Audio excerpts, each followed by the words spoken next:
Hello, movie lovers. Welcome home. My name is Amy Henserling, and you are listening to Watch This List Unplugged. This is my Hidden Gem series, and I am thrilled to be interviewing and having on the show the one, the only Ethan Lyon, who I have come to know now as a result of him being on the podcast.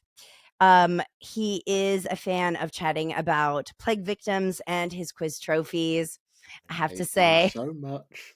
I hate you so much. welcome, Ethan. Say hello to the people. Thank you, Amy. Thank you. In all seriousness, thank you for having me. And hello, everybody. It's a pleasure to be here.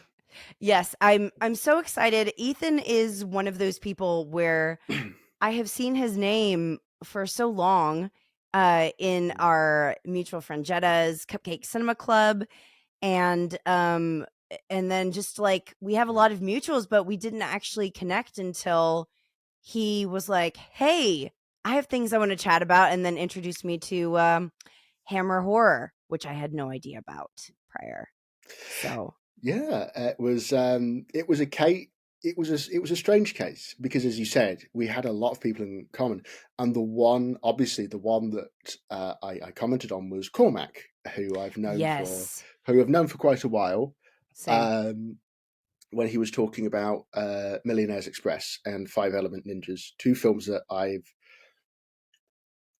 seen and loved. Millionaire's Express, coincidentally, I'd seen, I think, the day before the episode ever came out by pure coincidence, which was just Insane. fabulous. It was fabulous. It was absolutely Yes, fabulous. So yes. I really, really, and so I think from there I just went, well, I've seen a couple of these now, mostly the ones with Jetta, because I've known She's Jetta. the MVP of Watch This List. She really is. I mean, Yeah. she has this sort of infectious sort of enthusiasm for pretty much anything, Mm. especially the more perverse and deranged, the better. She Um, will love that compliment. She will I know. I'm relish that certain compliment. she will. I'm certain she Mhm. will. Yeah. Um, and so I thought, well, what do I know the best? What do I love? And the thing that came to mind was Hammer. It was Hammer horror in particular, which is sort of a loose grouping of a sort of a loose term that's used to describe products by this very specific company, Hammer Films, for about 1957 to 1976, and they were known for two sort of strands of horror. One very gothic, a very rich in color, heady atmosphere, sort of bright red blood, quite sexual films, and a slightly less well known but equally as interesting strain of sort of horror thrillers that sort of tapped into sort of the Hitchcock model that came about in the late 50s, early 60s. And so I thought to choose one of each. Well, and actually, so something that I really appreciated about Ethan is he is exceptionally thorough and precise. And Thank you very much. he sent me choices. So he Mm, sent me four choices mm, of just like summaries of each one, and then let me choose the two that stood out to me most. So mm. these are ones that I was most interested in seeing. But Ethan, tell us the other two that you gave me, just for Sure. context.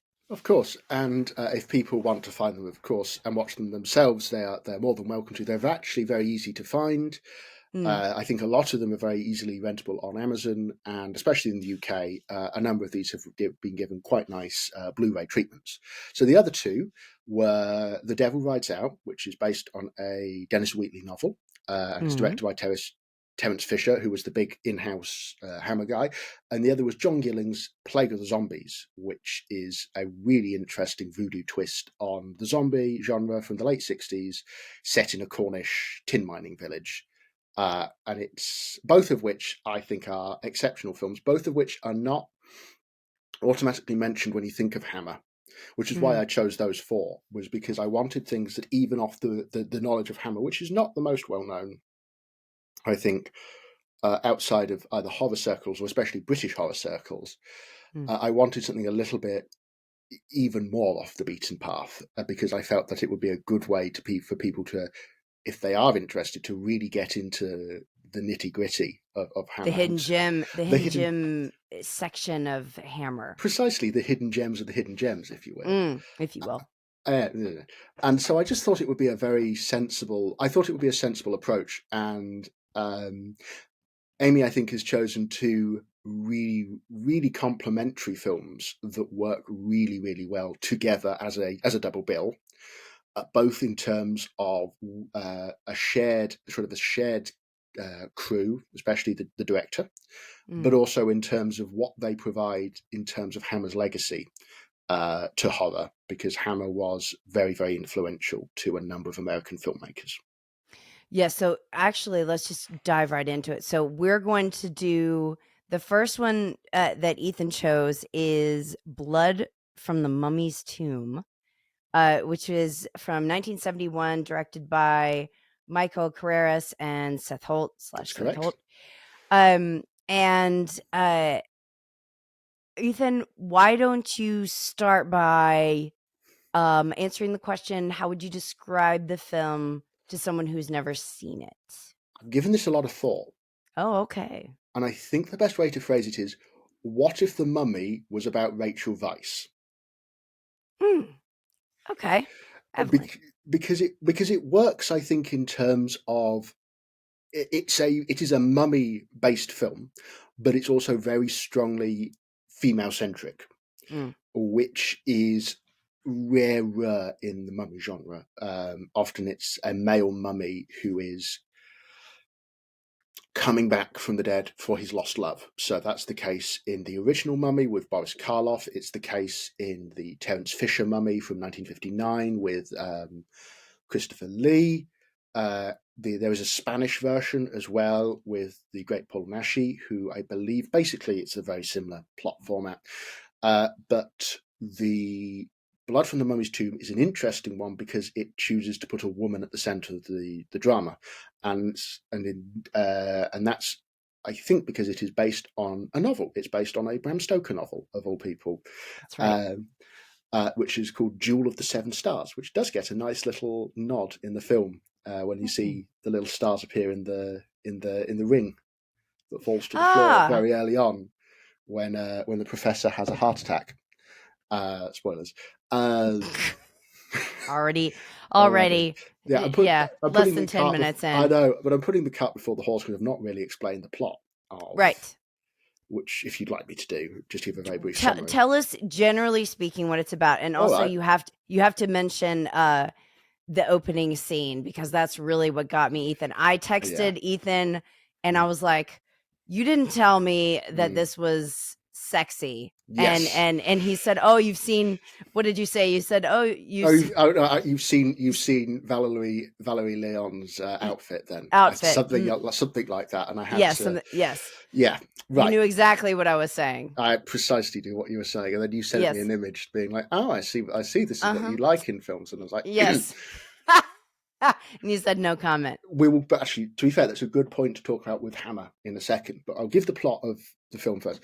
Sure. So it's based on, as I said, a Stoker novel, although it's slightly changed for the film. It goes as follows. On a woman's, I think it's 18th birthday, her name is Margaret. She is given a ring by her father, Professor Fouque, who is a renowned Egyptologist. And he explains that it's a very rare ring that he found on a expedition, which coincidentally happened at the time of her birth and also her mother's death. Gradually, she begins to realize that the ring is not just simply a ring, but it's in fact a way to summon an evil Egyptian queen known as Tira,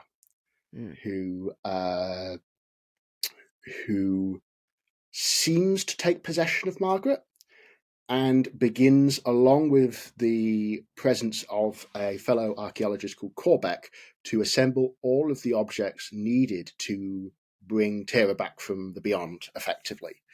And along the way, she finds herself encountering a number of people who were on the original expedition who have either gone mad and are in an asylum or have become a fortune teller. And it sort of ends in this very apocalyptic fashion, which I won't spoil. But that's the basis of it. And the first scene is this remarkably beautiful dream sequence, which happens just after these very sort of the credits take place in what appear to be like sort of basically the space as we're traveling through stars, and you see this intercutting that I think Holt does, where he takes Margaret, who's lying in bed, dreaming, with basically the backstory for Tara, which is that she is mummified. Mm-hmm. She has her hand chopped off and it's taken by the various court officials who are with her, only for them to be killed in this sudden, abrupt sandstorm. And then, obviously, as it finishes, Margaret wakes up screaming, and it's a brilliant scene for the way it manages to distill. It manages to give you all the backstory in about 2 or 3 minutes. It Mm. gives you the relationship between Tira and Margaret, who obviously played by the same actress, who is Valerie Leon, who was Gorgeous. a gorgeous actress, Yes. who was known for her roles in sort of sex comedies and Mm. things like the Carry On films. But I think that's something, as we were joking earlier, there is some seriousness to talking about Sex and Hammer, because Hammer was one of the first companies to really put sexuality back into horror films. It's not to say that it wasn't there in things like Dracula, from MGM, Universal in the 30s. The concern, though, was that it had to be neutered. It had to be quite repressed because of codes, and Hammer increasingly flouted these codes as the decades went on. So by the early 70s, you get things like the Karnstein trilogy, which is based on uh, J. Sheridan Le Fanu's Carmilla story. So it's sort of lesbian vampires, prodigious nudity. It's very softcore Mm. porn.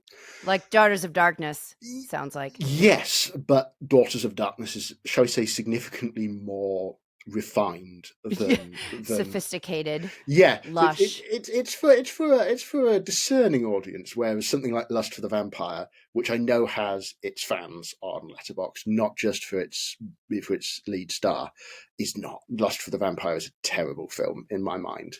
But the point is that Hammer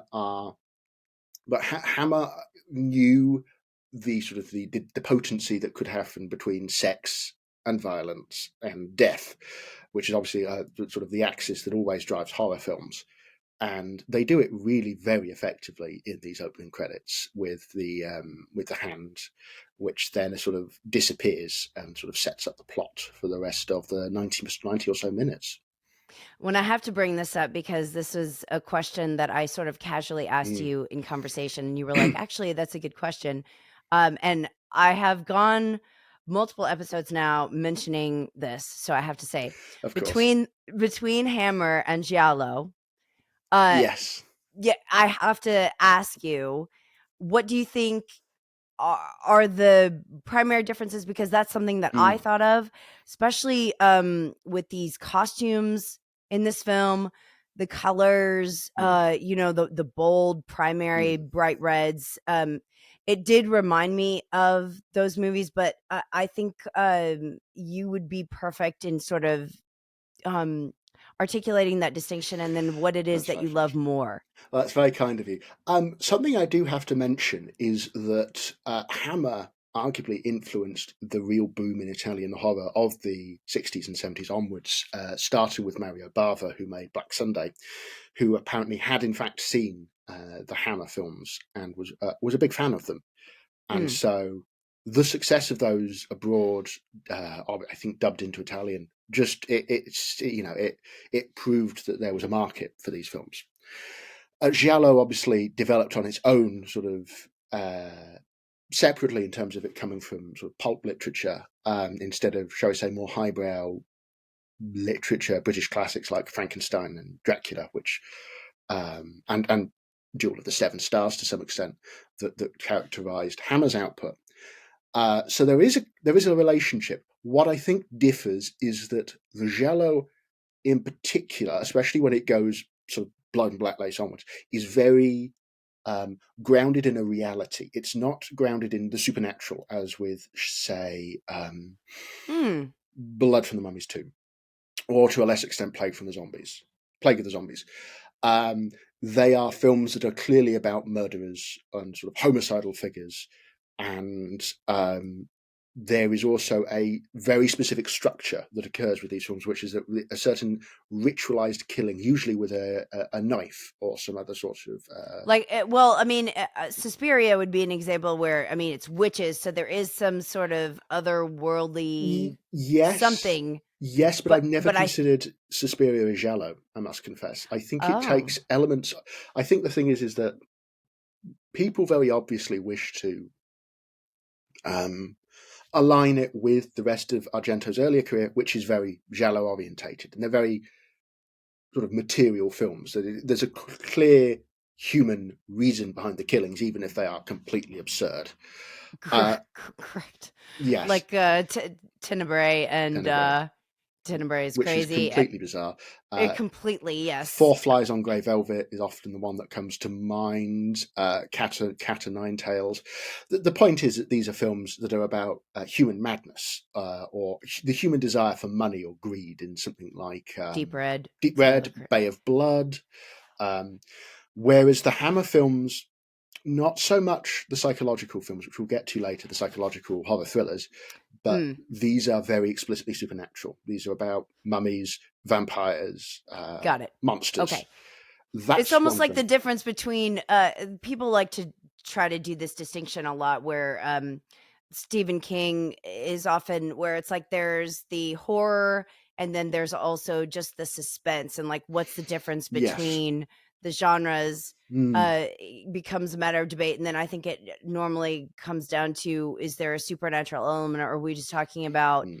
serial killers and Yeah. human beings that are just unhinged in some Yes. way, Yeah. as opposed to something coming that doesn't Mm. exist. No, I agree, and I think yeah, and I think that's a very sort of useful way of looking at it and sort of delineating those Right. elements. And certainly, I think with Blood from the Mummy's Tomb, it's horror, but it's not, as you said, it's not suspense so much. It's more of a continuous Right. atmosphere. It's Mm. one of the things I noted. I think the second time through watching was how consistently it's very much about a mood and it's a very specific atmosphere, Vibes. very much a vibe actually. And I think Mm. it's this sort of spectral, ominous vibe about a sort of an oncoming mythical force. Well, and one thing I think you thought was unique about it too was the sort of it's going back to the female centric part, Mm. how it's her going against all the men in the film. Yes. I think that was an important point that Yeah. stood out to me that you made. Yeah. It's an interesting one because a lot of Hammer horrors, as much as I love them, don't really place women at the center of the drama. It's often the men, and the women are either eye candy accessories. They're very virginal and very pure. Mm. Veronica Carlson in something like Dracula has risen from the grave, or they are vampiric seductresses, sort of sexy but bad. So Vampire Circus, The Like Karnstein. femme fatale for like if you were Yes, using a noir term. yes, effectively. So they're very sort of sexy and very alluring and Dangerous. very dangerous, and they do a number on all the men and the women, but they are very much a specific archetype. And Margaret is an interesting one for the way that she doesn't quite fall into that.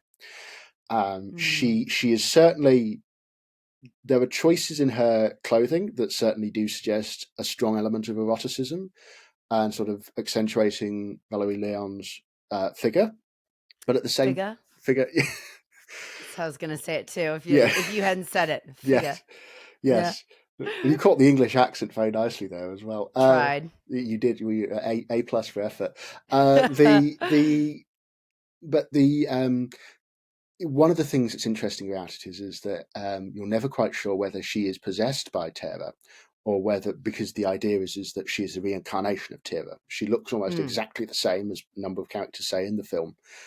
But also as she begins to use the ring, she begins to almost develop behaviors that suited Tara. So there's one scene in particular where they go to an asylum where one of the characters, Berrigan, who is one of the archaeologists who's lost his mind and is now working frantically to try and stop terror.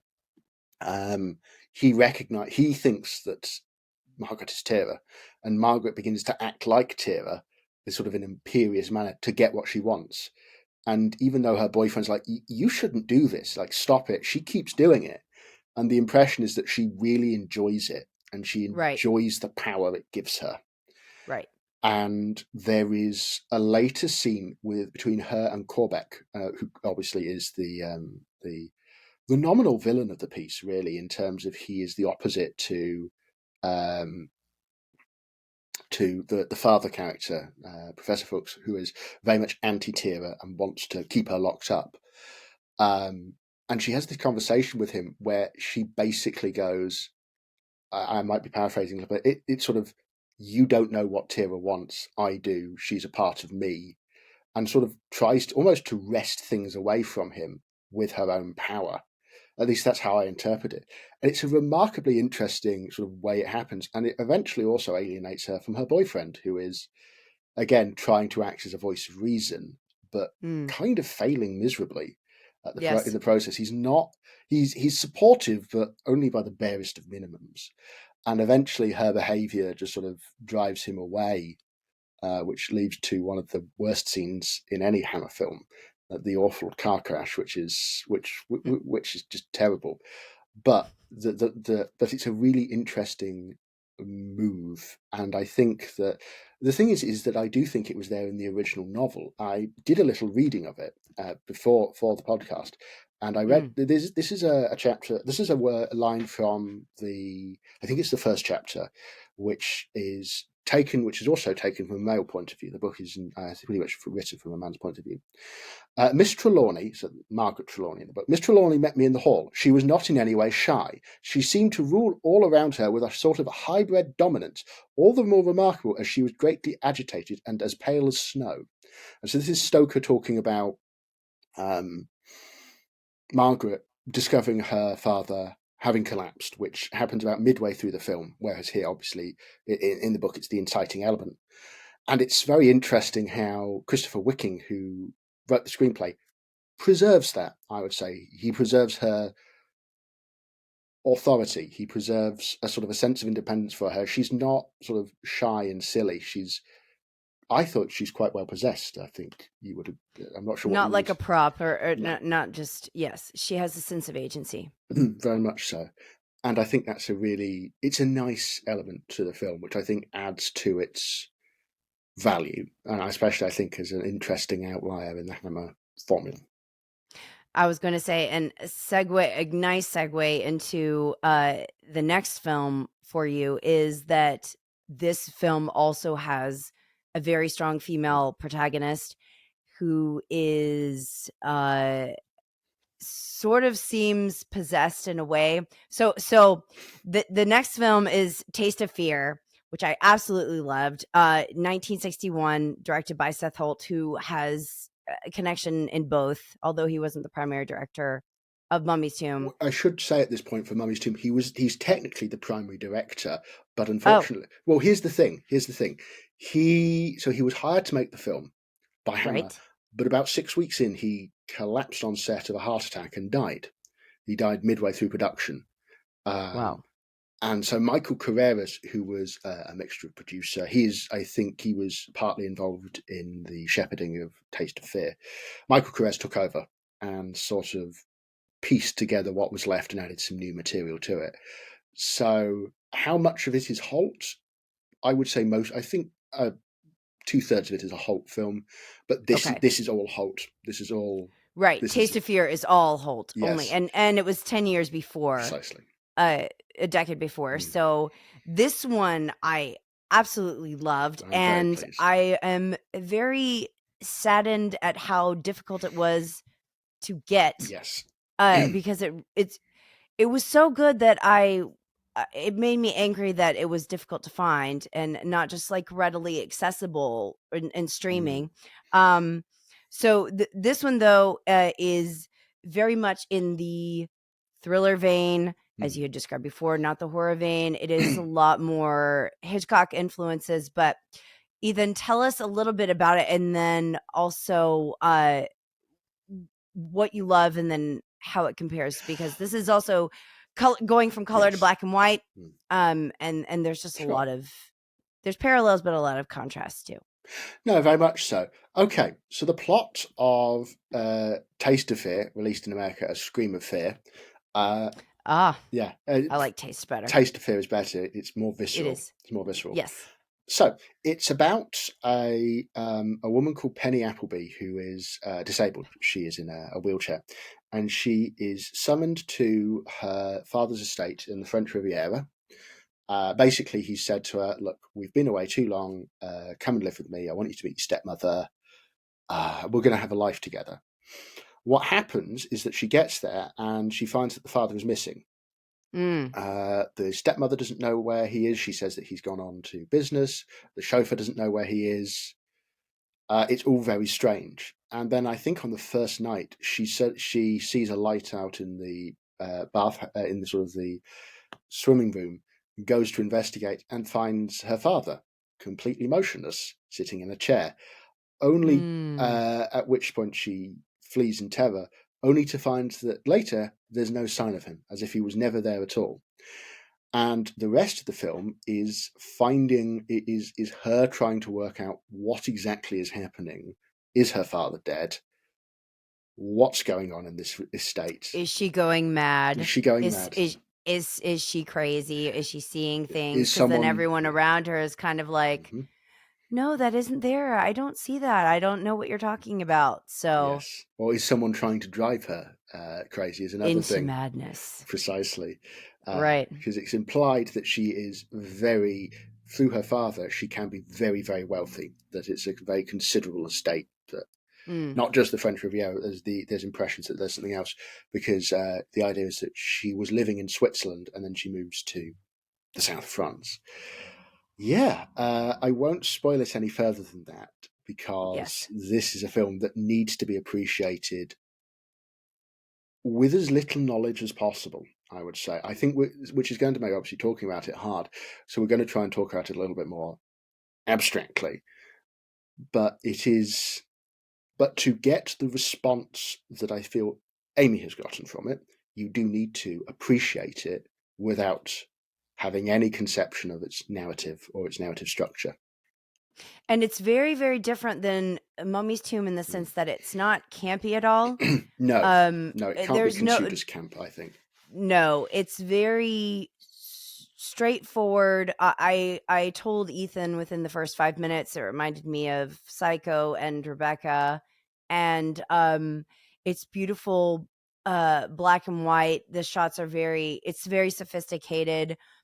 I mean, it would be up there with any sort of film of this ilk. I don't know why it's not more famous. I don't know why. I mean, it's just masterfully shot and crafted, and clearly by skilled eye. And there's two big eyes for that, well, three, if we're being honest. The first is the cinematographer, who's Douglas Slocum, who did the DOP for a number of films. Most notably, the first three Indiana Jones films are all lensed by him, and he did a lot of work with Ealing in the 50s, so a lot of sort of British popular films. Then there's Seth Holt, who was both a director, but he started as an editor and edited a lot of films at Ealing.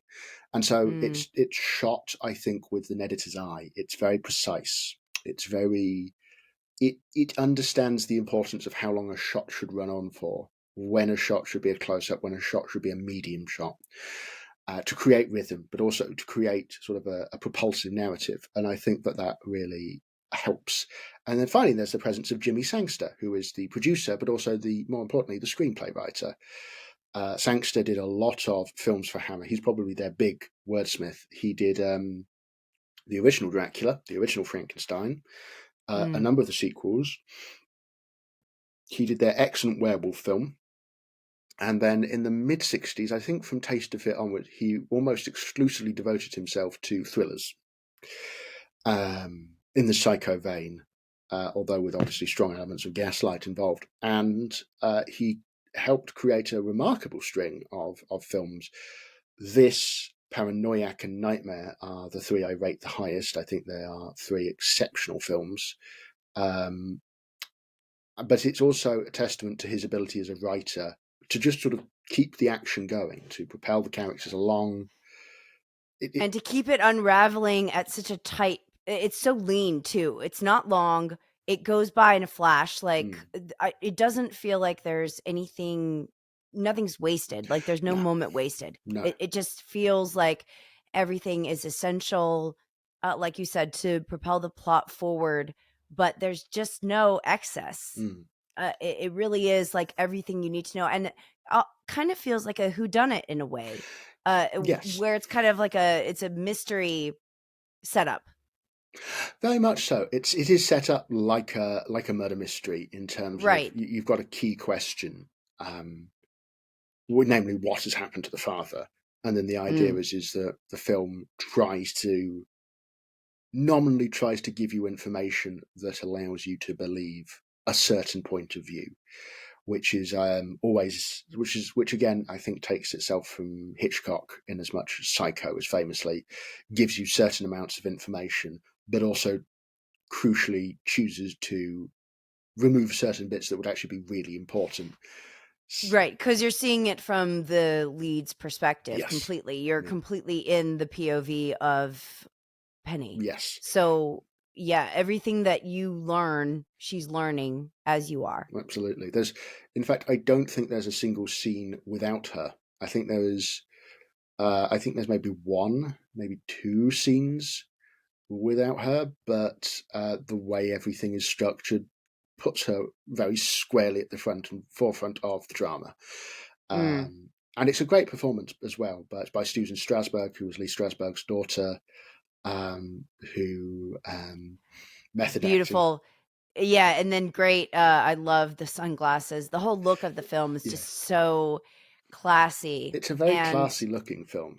it is, and, it reminded me a little bit of, Losey's The Servant, with its Hmm. claustrophobia too, Yes, I can see that, and I think the isolation feeling. yes, and I think it's another. That's an interesting point of comparison, considering sort of the class structures that come about as well. So Mhm, Losey's servant is obviously very, as the title suggests, about the power relationship between the servant and his master.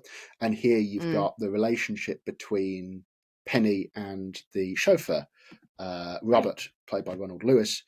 And they have this sort of um, first very professional, but slowly slightly more romantic relationship that sort of goes along with the film. You Uh, have to also mention that Christopher Lee is in this because when I logged that I watched Blood from the Mummy's Tomb and said, "Oh, Ethan and I are gonna do Hammer horror," people were outraged that there was no Christopher Lee or, Cushing involved, and so Christopher Lee does make an appearance. It I did does. not even recognize him because he's so young in this movie. He was like, "Amy, that's Christopher Lee," and I was like, Yeah. "He's like 30 years old. I didn't even know that was him." He's close. He's about 39 in this because this Oh, is never mind, 40. yeah. So Yeah. he's closer to 40 than 30, but he is He just looks so he young. I does. didn't Yeah. I think partly the reason for that is that I think it's because he's dressed in a very different way. So you see him in things like Dracula and Mm, Frankenstein, whereas obviously he's the monster in the original one. Or even things, even there's a lot of costumes involved, I think, in his earlier roles for Hammer. And this is one of the few where he's sort of basically playing not himself, but he's playing a gentleman. He's playing a right. gentleman. He's a doctor in this who, And he's French too. yes, and I believe he So could speak fluent French as well. Lee, he was mm. very very talented. So he puts on an impeccable French accent while sort of making Penny believe that maybe you're not really disabled. Have you ever considered that you've just like got a psychological block that means you can't move your legs? Can't you just get up and walk? Yes. I mean, if you really believe it. Yeah. Yeah, which when you watch, it's like you are a terrible doctor, but Mm. bear with it on that front. Bear with it on that front. This is thriller It's territory. very So much thriller territory. anything is possible. So you think that this movie in in the grand scheme of Hammer horror. Mm. Why do you feel that this one is more of a hidden gem than otherwise? Is what is it about it that makes it a little bit more obscure, even though it's so exceptional? I think the big thing is that it's not a gothic film. It's not a film in the same vein as the Mm, Dracula or Blood from the Mummy's Tomb or Frankenstein. It's quieter. It's smaller in mm, scale.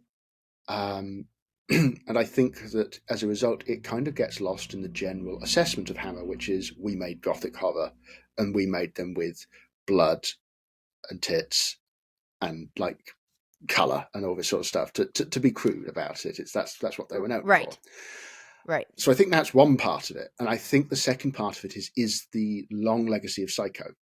Because after Psycho happened, there were a lot of films that aped the structure, aped uh, the ideas behind it, and I think there is a certain belief that anything that's inspired by a great work, we use the word great here because I know a number of people have very legitimate concerns about Psycho and sort of representational qualities of Psycho, which are entirely valid. But it was such an influential film at its time that anybody who Yes. deliberately takes influence from it, and certainly I think Sangster has acknowledged a certain influence. Well, he did acknowledge a certain influence, And you can see that very and you clear. can It's very obvious. Yeah. absolutely Yeah. that I think people just thought it was a knockoff and have just kind of ignored it, which I Mm. think is very unfair considering that in reality it goes in a very different direction. Yes. I wouldn't say that narrative wise it's Yeah. similar in any regard whatsoever. And this movie also, I literally gasped. Yes, And I saw, yeah. I really was very, very impressed. And then it just sort of ends, and it's like you it's really a joy and a pleasure to experience a film like that for the first time, where you just had no idea. And I really just love that feeling. I relish that Well, feeling I'm because a really lot of pleased. times it's predictable, and you can kind of guess I'm what's really going. pleased that it was able to do that for you. I'm really, really pleased because it's a film that when I first saw it, I liked it, but I didn't love it. And then I saw it a second time while preparing for my thesis for a particular chapter. And I went and I looked at it and went, my God, this is just this is a masterpiece of filmmaking. It's so beautifully done and it's so elegant and compact. It's Yes. just sort of. I think the big thing though, and I think the Psycho is a film that's based around the idea that there's no one vision, there's no one point of view. There's multiple characters Mm. who occupy the main sort of like the main character position for a while. Um, Janet Leigh, Arbogast, Vera Miles' sister. But at the end of the day, it's about that sort of absence at the centre, both in terms of narration, but also in the terms of Norman's personality. And I Mm. think Taste of Fear is the flip side, where it's very relentlessly a single perspective. And it's the idea that there is a singular point of view that we experience, or pretty much all the way through until certain events happen. And it's very rigidly about that sort of singular um, experience and only seeing things through one set of eyes, where Psycho is about 4 or 5. Uh, Right. and it And you're still trying to figure out what lens you're even looking through with Psycho. It's precisely, kind of it's unclear, whereas here it's very clear. precisely. And I think one of the things to mention about Psycho as well is it's a very Psycho. I think is a very depressing film. Psycho I think is a very bleak and dark film. Tragic. Yeah, it's Yeah. because it's not just about serial murder. It's about a whole host of things, Psychosis and trauma and and abuse and deep loneliness and sort of this sort of end of self, which is Mm. really quite depressing. Whereas Taste of Fear is perhaps, I won't say more simplistic, but Taste of Fear is certainly on a very different level in terms of what I it's think of looking for. actually have you seen Suspicion with Cary Grant Yes. and Joan? Okay, Mm, that one, mm. Joan Fontaine. That one's also came to mind as well. Yes. She's obviously in Rebecca too, but that sort of vibe is a lot more present than I would say the darkness of Yes, I would say so. And Psycho. yeah, I think the way that Suspicion pans out in relation to how um, Taste of Fear pans out. They differ in terms of what's blocking the main character's view, so to speak, Mhm.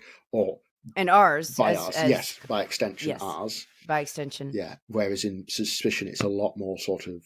It's been quite nicely put in sort of this sort of context of like gothic melodramas for women, and sort of the idea of like psychological blocks being put in place. Whereas Taste of Fear is not so interested in that sort of aesthetic. The later films in this cycle from Hammer, especially Nightmare, are more interested in that. And Nightmare is one that I will is a hill I will die on in terms of one no one else likes but I adore. I think it's a superb film. That really should be honestly, like whenever I'm done with the Hidden Gem series, that really I was should just be going the to idea. say, yeah, the hill that we die Yeah, on. like the hill that we die on, the movie that we die on. I mean, Uh, yeah, because those are fascinating movies where it's like not necessarily movies that you love that everyone hates or like a hot take sort of thing, but just one where you feel so passionate about defending it to anyone. And it doesn't mean that it's malign necessarily, but just that it's misunderstood or that yes, people are missing something about it that you clearly love. yes, and I think the thing that comes from it, and I think the thing that comes from what I've been talking about with Hammer today is that Hammer needs to be appreciated in a multitude of like contexts. You can't just see it as a horror film or a film that's designed to make you scared or Mm. whatever, because we're about 60, 70, 60-ish years out now from Hammer. The climate's changed. By the time they were making Blood from the Mummy's Tomb, they were kind of on their last legs. They were really starting to fail in terms of box offices. But if you look at them as if you look at them in terms of not only in terms of, sort of British cinema, in terms of what they did for the British industry, which is effectively they revived it in the 60s, they were a real big part of it along with the James Bond films, but in terms of what they tell us, the culture around them, sort of the family atmosphere that came around these films, and the pleasure that I think I described it to you as the pleasure of repetition or the repetitious pleasures. The right. And I think Pleasures of a repetitious quality pleasures of a is the repetitious quality, precisely. yes. Which I think is important because we're not talking just about quality. Means two things. One, it's the fact that they have a similar structure. They have similar actors who appear. They have similar cast and crew, but also they are permanently of a good quality of filmmaking. They were made by professionals on very low budgets, but they were made by professionals who had worked in the industry for 20, 30 years at some points. These were people who knew how to get the absolute maximum out of the absolute minimum. And if you understand the films as expressions of this, as you understand the expressions of an era, an industry, a worldview, really, in terms of Hammer and what they saw, what they reflected of contemporary attitudes towards women, towards sex, towards race, I suppose, in certain cases, they become so much more. And I think certainly reading about the Gothic and about the Egyptian mummy for my thesis really helped in terms of bringing out all the beautiful nuances of Blood from the Mummy's Tomb, which a lot of people don't like. But I think if you look at it and you pay attention and you do a little in the terms of understanding behind it, it opens up. It opens up in this beautiful way.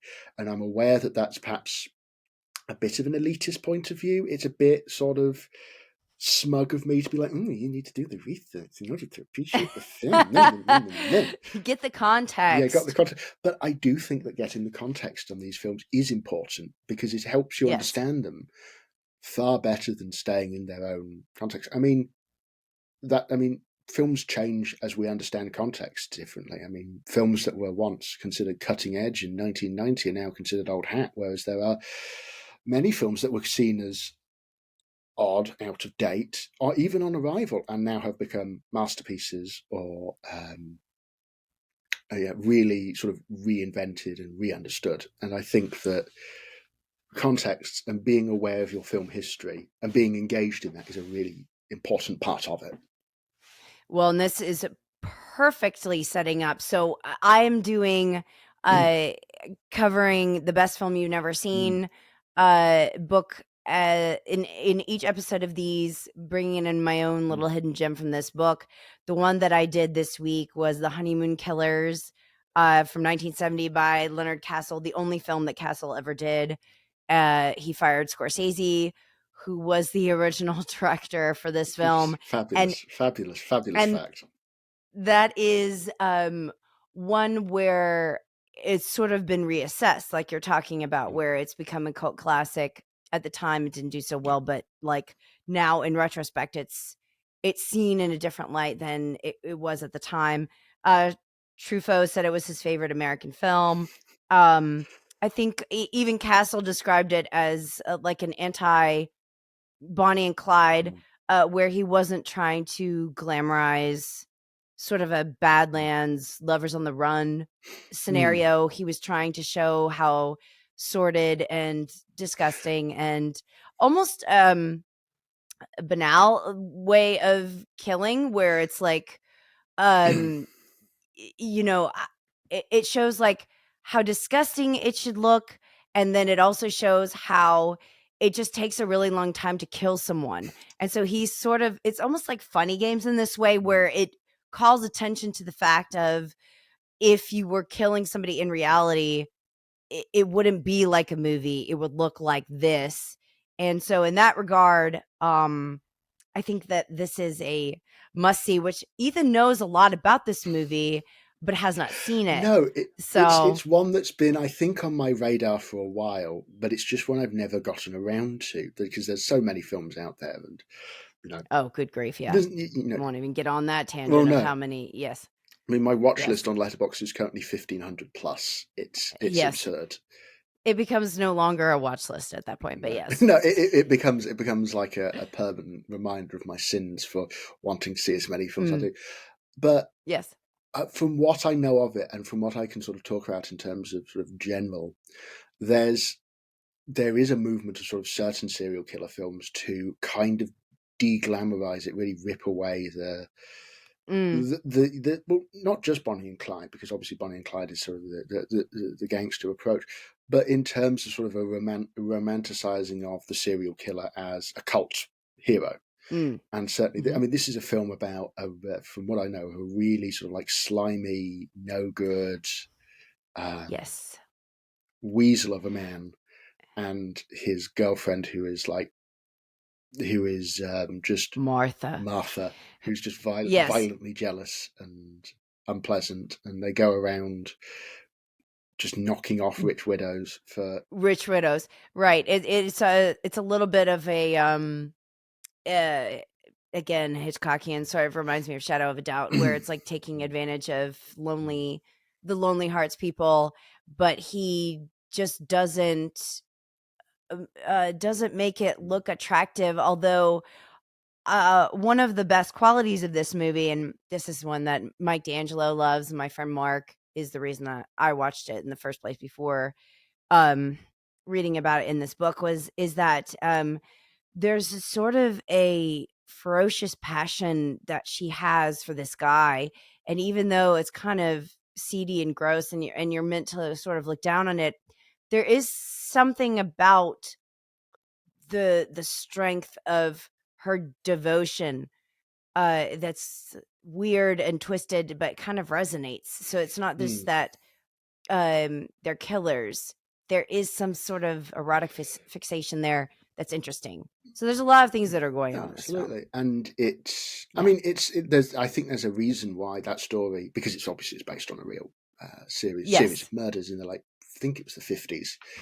Mhm. It's been adapted a number of times in the late 90s by a Mexican director called Arturo Ripstein. So that's, I think it's called Deep Crimson. And then in the mid 2010s by the gentleman who gave us Calvaire, Fabrice Duvels, who's a Belgian filmmaker who did Alleluia, which is again of a similar sort of structure. And I think you're right. I think there is something of sort of the, I was going to say amour fou, but that's a really cliche way of phrasing it. But it's the idea of being so obsessed with somebody that you will die for them or kill them. Or kill for Yeah, it. Oh, precisely. right. Or you would rather Mm. them be dead than Yes, not be with you. exactly. There is this sort of, and I think that that's hopefully latent within us as humanity. Uh, Not that we would all act upon such a thing, I'm but just you questioning. do I'm sort of just see questioning that. whether you're saying that you think it's good that we potentially all have this, or it's good that we don't act on this. Because Good that we don't act on it. yes, Although, if you want to think about it mm. in a cultural sense, I mean, people can get a little bit crazy in the dating world, Yes, and this is very true. with ghosting and feeling vengeful. Mm, There are these things that sort of trigger and tap into a sort of mm. primal um Yeah, thing that I think that people can relate to in a certain I sense. think that's one of the reasons why I think horror always appeals, and it's a very banal way. It's a very banal way of me phrasing it, but horror has the capacity to demonstrate or depict sort of really hyperbolized, really over the top depictions of the worst possible excesses of human nature. Hmm. The Yes. desire to kill, I think, being one of them, or the capacity for murder being one of them.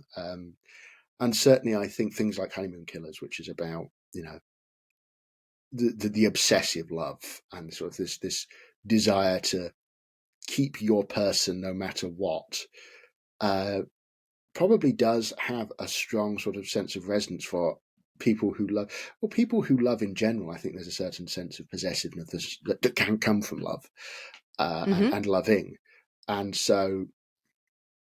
And that's one of the reasons why horror can be both terrifying but also strangely comforting as well, because it provides an outlet for us to express these emotions at a screen where no one can get hurt, shall we say.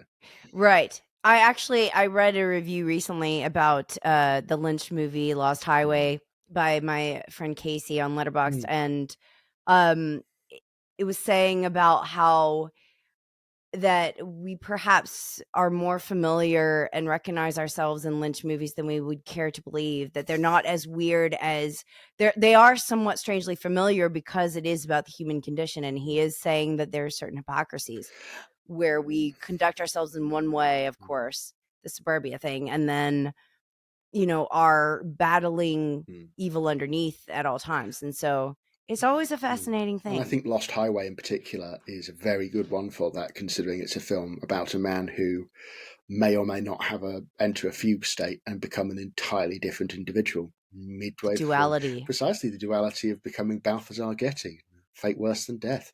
Uh, well, there's a little mean to Balthazar Getty. Lost Highway is not one of my favourite ventures, but I No, I cannot stand that movie, but it made me no think about it no that's differently. yeah. Um, Yeah, I'm with you there. Yeah, yeah, Lynch, I so think, is very interesting in that respect. Oh, yes. And horror as a genre, I think that's something that I learned last year mm. watching them for 31 days straight in October.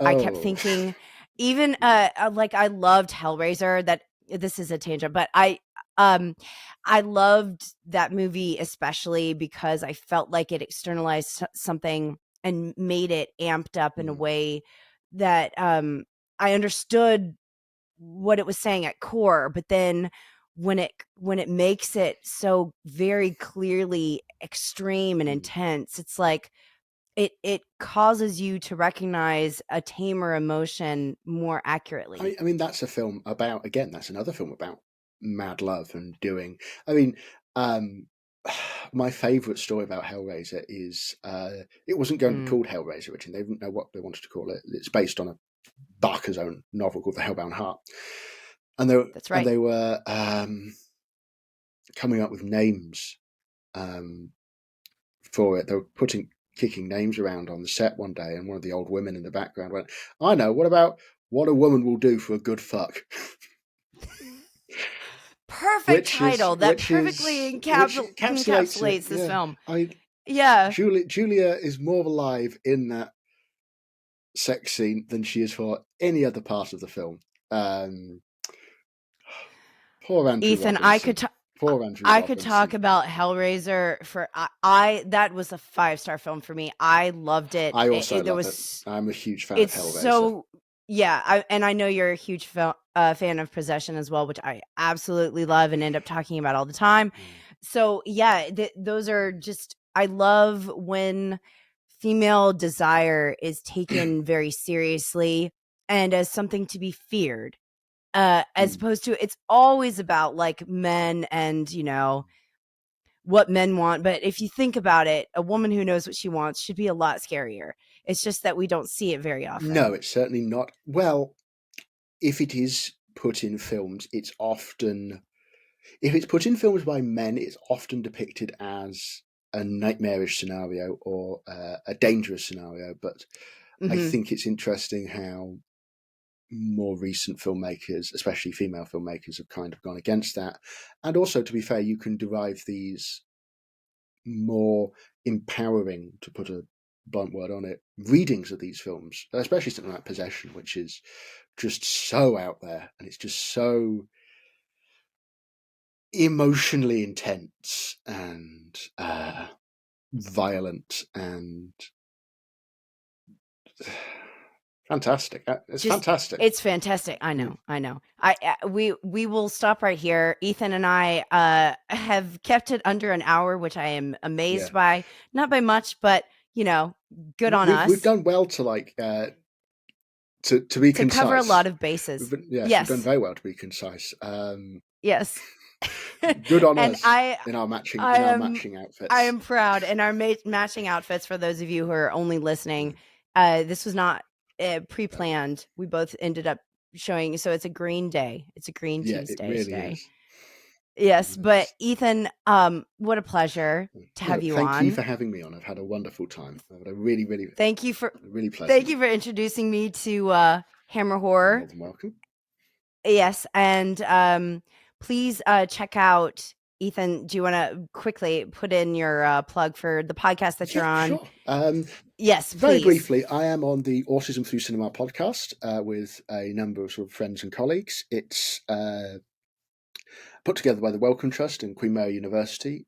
Basically, it's a group of autistic thinkers, writers, filmmakers talking about various films and how we understand them in relation to our own autism and our own experiences of autism, and whether they provide a certain ring to our own understanding. So we've done films on Invasion of the Body Snatchers, Scanners. You just did We just did ET. E.T., Pierre Le Fou. There's one coming out in the not too distant future about Doctor Who and fandom, so that's going to be a very, very interesting one.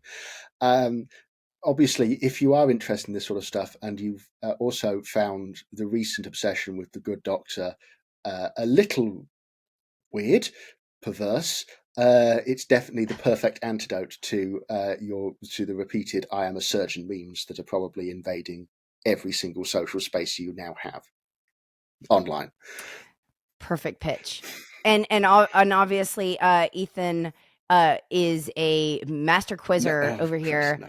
who is who spends a lot of his time either writing his Writing, thesis or working on his thesis and yes, creating questions and researching yes, just an all around what would you even just define yourself as, Ethan? uh, an You're overworker. like an Yeah, insatiable mental sponge of just yes.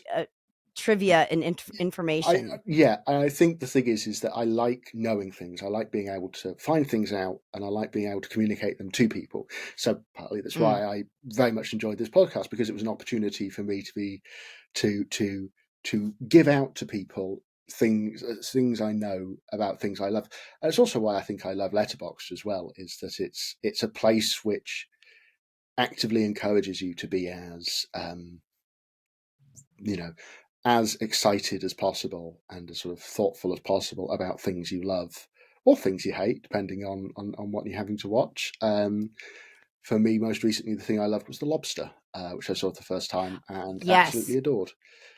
his first Yes, it's Yorgos. my first Yorgos, and it will not be my last. I think Right. I'm probably going to watch one of the Greek ones next to get a balance. I'm God be with you. no dog be with you. Yeah. I'm sorry, I couldn't resist. Well, it's either that or it's going to be more likely it's Alps, because Alps is about grief and sort of uh, understanding grief from a secondary perspective, and that's something I'm really interested in, just in a sort of a theoretical sense. So that's probably the next one for me. With that, We will see you at the movies.